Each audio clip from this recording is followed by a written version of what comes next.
जय हिंद सभी defence pensioner बंधु। मुझे उम्मीद है आप सब स्पर्श से या अलग अलग बैंक से सीपीपीसी के थ्रू पेंशन अच्छा खासा मिल रहा होगा निर्बाध रूप से। आज हम OROP 3 का धमाका के बारे में बात करेंगे। सचमुच यह धमाका है। मैं ये श्रृंखला प्रारंभ किया हूँ। मेरा हमेशा प्रयास रहता है कि एक सर्विसमैन के अलग अलग तरह के तमाम समस्याएं हैं, इनका पहले आइडेंटिफाई किया जाए, उसका क्या समाधान है। समाधान मैं लेके आता हूँ अलग अलग वीडियो में। तत्काल मैंने OROP 3 का धमाका नाम से स्टार्ट किया हूँ सीरीज। यह करीब चौथा पाँचवा वीडियो है। इससे पहले मैं कई चीज़ कवर कर चुका हूँ, लेकिन इस वीडियो में प्रमुखतः मैं कवर करने जा रहा हूँ नायब सूबेदार का पेंशन। OROP 2 में क्या था, OROP 3 में क्या होगा, कितने डिफरेंस हैं, क्या एनोमली हैं, ये तमाम बातों पर हम जिक्र करने जा रहे हैं। इससे पहले भी मैं करीब 4-5 वीडियो बना चुका हूं, तो मैं कोशिश करूंगा कि आपको जस्ट एक रिकैप मैं दे दूं ताकि आपको पता लगे। आपने अगर पहले नहीं भी देखा है तो आपको एक पहचान हो जाएगा, पता लग जाएगा। तो आइए, हमने अभी तक ब्रीफ हिस्ट्री OROP का बताया, माइलस्टोन बताया, सैलिएंट फीचर्स बताए, इसके बेनिफिट्स बताए।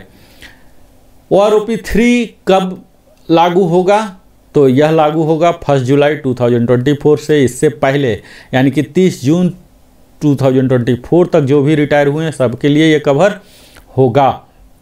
इसके बाद आप यह देखेंगे कि हमने यह दिखाया कि इसके हिस्ट्री की बात किया। 555 सर्कुलर नंबर से OROP के 4 इंस्टॉलमेंट आए थे, जो कि 16 से लेके 18 तक के इसके इंस्टॉलमेंट 4 आए थे पेंशनर के लिए। और फैमिली पेंशनर को और एवार्डी को सिंगल इंस्टॉलमेंट में यानी कि लमसम पेमेंट एक मुश्त राशि दे दी गई थी। इसी तरह से 666 सर्कुलर के द्वारा OROP 2 का पेमेंट हुआ था। इसमें भी सेम पेमेंट के मोड थे, हमारे 4 इंस्टॉलमेंट में दिया गया था।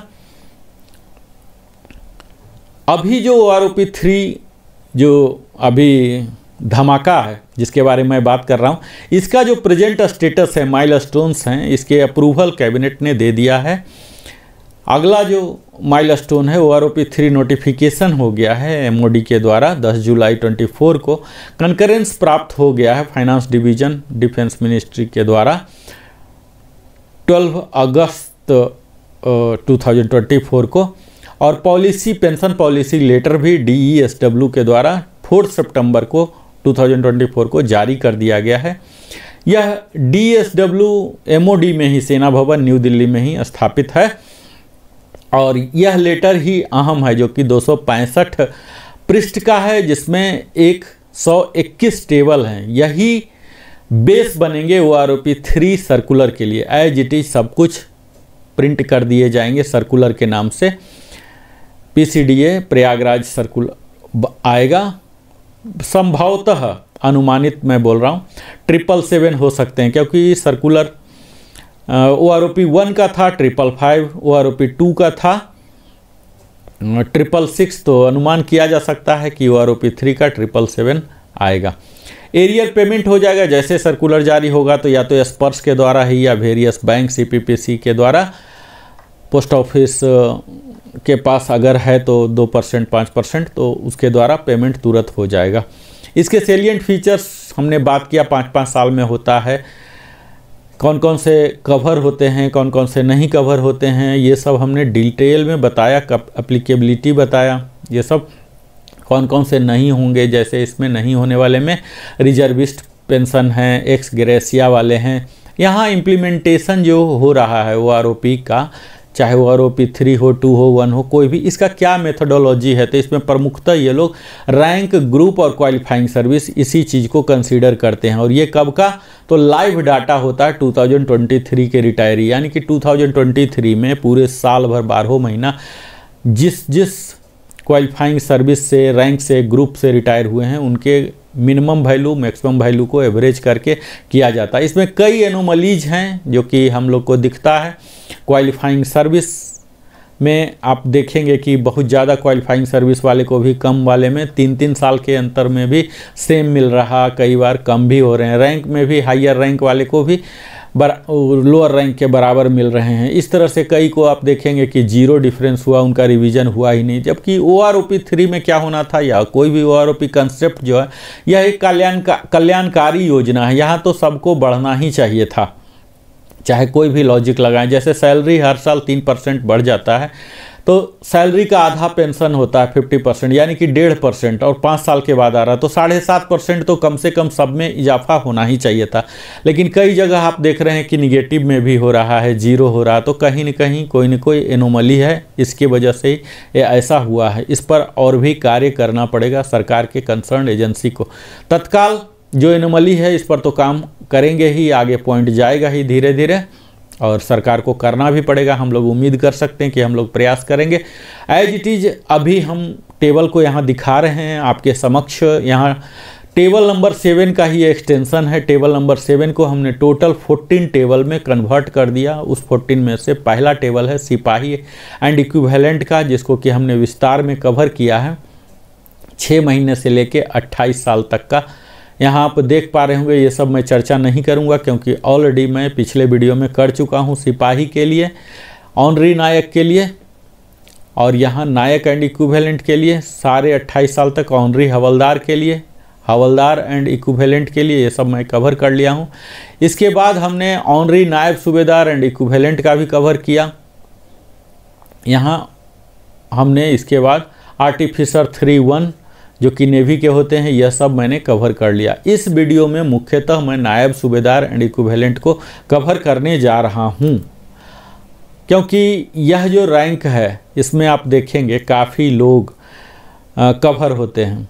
एयरफोर्स की अगर बात की जाए तो मैक्सिमम या तो सार्जेंट बन के जाते हैं, या फिर JW 26 साल तक जो जाते हैं, 26 तक 29 तक जो जाते हैं, तो ऑलमोस्ट यही JW बन के जाते हैं या सार्जेंट बन के जाते हैं। तो हवलदार का जो इसके पिछला मैंने वीडियो अपलोड किया था, और ये जो JW वाला है, ये दोनों बड़ा ही अहम है। इसमें अधिकतम लोग कवर हो रहे हैं रिटायर होने वाले। तो आप इसे गौर से देखें, आप कोशिश करें कि आप इसका स्नैप भी ले सकते हैं बीच बीच में, जहां आपको बेहतर लगे, जिस क्वालिफाइंग सर्विस वाले में आप आ रहे हैं। तत्काल मैं आपको एक एक करके बताऊंगा और पूरा एनालाइज भी करूंगा। यहाँ नायब सूबेदार एंड इक्विवेलेंट, जिसके कि JW और CPO नेवी में होते हैं, 0.5 ईयर यानी कि 6 महीने से लेके 10 साल तक।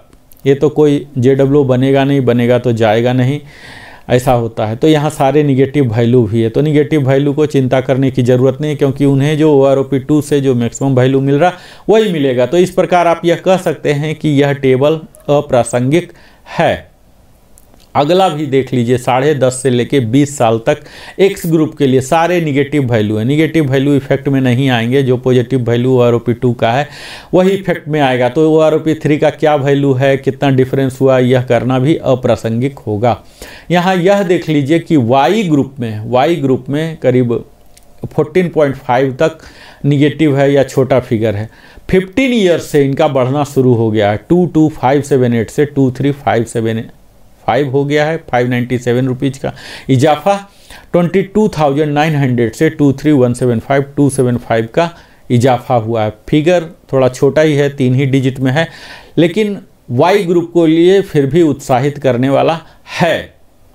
लेकिन एक्स ग्रुप का पूरा निगेटिव है। खैर, इसमें ज़्यादा चिंता की बात इसलिए भी नहीं है क्योंकि एक्स ग्रुप के बहुत ही कम होते हैं जो कि 20 से पहले ही JW बन जाएंगे और पेंशनर भी हो जाएंगे, तो इसलिए इसे भी नज़रअंदाज कर देंगे। हालांकि वाई ग्रुप में आर्मी के कई ऐसे हैं या नेवी के ऐसे हैं जो इस ब्रैकेट में भी जाते हैं, JW CPO बन के भी जाते हैं, तो उनके लिए यहाँ देखिए कुछ ना कुछ मिल रहा। खासकर 18 साल पर 23,825 इनका 2 में होता था, जो कि अब बढ़ के 25,075 रुपीज़ यानी कि 1,250 रुपीज़ बढ़ गया।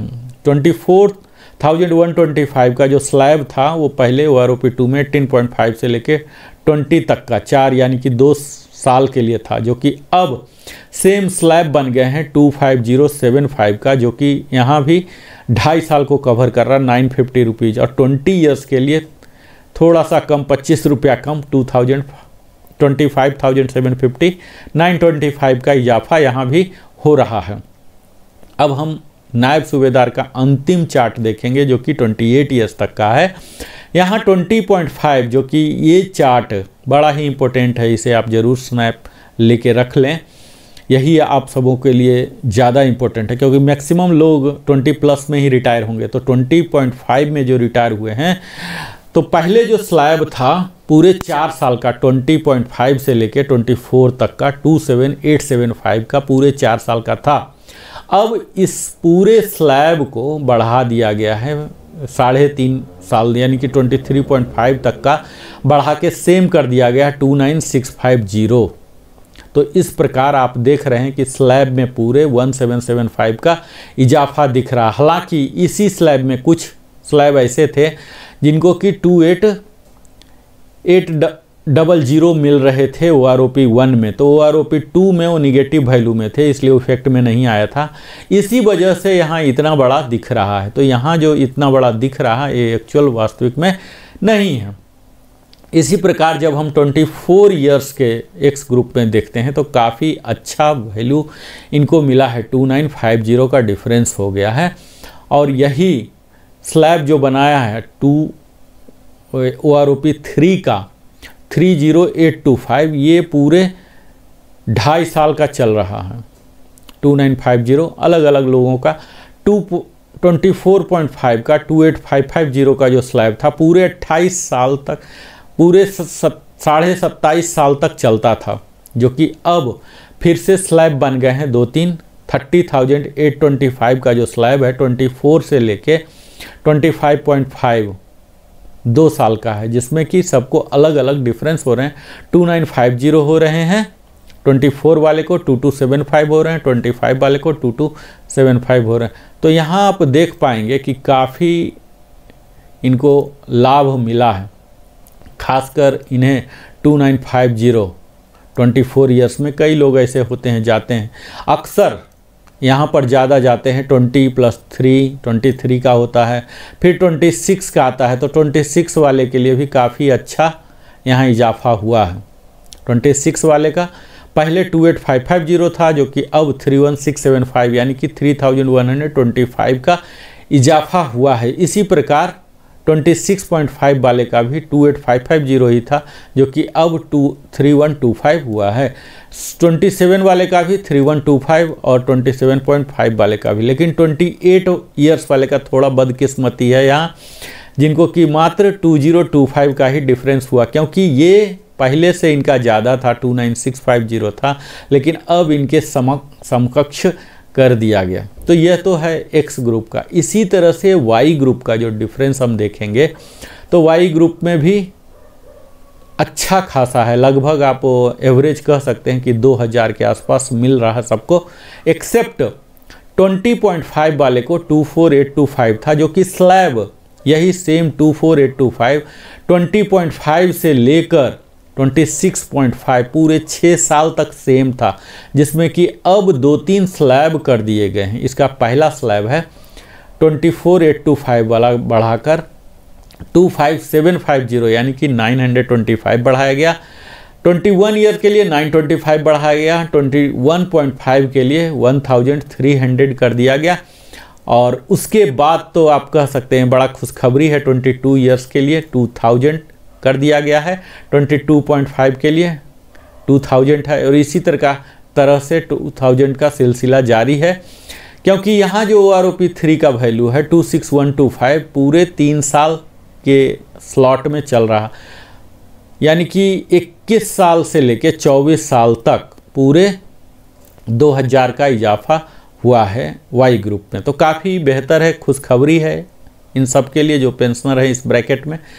यहाँ भी आप देख लीजिए कि 2075 रुपीज़ बढ़ा है 24.5 वाले के लिए, क्योंकि अब इनका 26900 हो रहा। इसी तरह से यही स्लैब पूरे 2 साल के लिए चल रहा है, 2 साल के लिए, यानी कि यहाँ भी 2075 रुपीज़ का इजाफा हुआ है। 26.5 का 27,225 हुआ है, और यहाँ जो इजाफा 2400। तो काफ़ी इजाफा, जो रैंक जाते हैं ज़्यादा जाते हैं नायब सूबेदार ज़्यादा जाते हैं और इसी क्वालिफाइंग सर्विस में जाते हैं 23 में, 26 में, 29 में, तो काफ़ी यहाँ इजाफा दिख रहा है। यहाँ वाई ग्रुप में भी काफ़ी अच्छा है, एक्स ग्रुप में तो और भी अच्छा है। तो यह तो था अभी तक का एनालिसिस सूबेदार रैंक का। हम नायब सूबेदार का अगले वीडियो में हम नायब सूबेदार के बाद अगला रैंक जो सूबेदार आता है इसमें कवर करेंगे। तो तत्काल हमने नायब सूबेदार का 0.5 यानी कि 6 महीना से लेके 28 साल तक का पूरा कवर कर लिया। अगर आपने हमारे वीडियो को अभी तक हमारे चैनल को सब्सक्राइब नहीं किया है तो अवश्य ही सब्सक्राइब करें, क्योंकि तभी हमें ग्रोथ का, डेवलपमेंट का एक शुभ अवसर मिलेगा। आपके तरह ही आप वीडियो में कमेंट के जरिए आप पूछ सकते हैं, बता सकते हैं। अगर कुछ पूछना चाहते हैं, अगर आप चाहते हैं कि फ़ोन से बात करें तो आप फ़ोन अपना नंबर लिखें, मैं उस पर कॉल बैक करूँगा। मैं अपना यहाँ फ़ोन नंबर नहीं दे रहा हूँ, क्योंकि पेशेवर की तरह मैं दूँ फिर कॉल आए फिर हमारे परेशानी होगा, तो मैं परेशानी में पड़ना नहीं चाहता हूँ। आप मैसेज दे दें, मैं यथाशीघ्र उसका जवाब देने का कोशिश करूँगा। बहुत बहुत धन्यवाद, आपने जीवन की बहुमूल्य समय दिया। मैं प्रेसाइज वीडियो बना रहा हूँ, ये पूरा सीरीज है। ये वीडियो डेडिकेटेड था नायब सूबेदार एंड इक्विवेलेंट के लिए, JW CPO के लिए। अगला वीडियो हम सूबेदार के लिए और इसी तरह से अलग अलग रैंक को फुल एनालिसिस के साथ बताएंगे। आपको क्या क्या एनोमलीज है ये सब भी बताएंगे। अगर खुशखबरी है, कोई अच्छाई है तो भी बताऊंगा, अगर कोई बुराई है तो भी बताऊंगा। मैं फिर से मिलता हूं आपके समक्ष। बहुत बहुत धन्यवाद, हृदय की गहराई से फिर मिलता हूं। धन्यवाद, जय हिंद।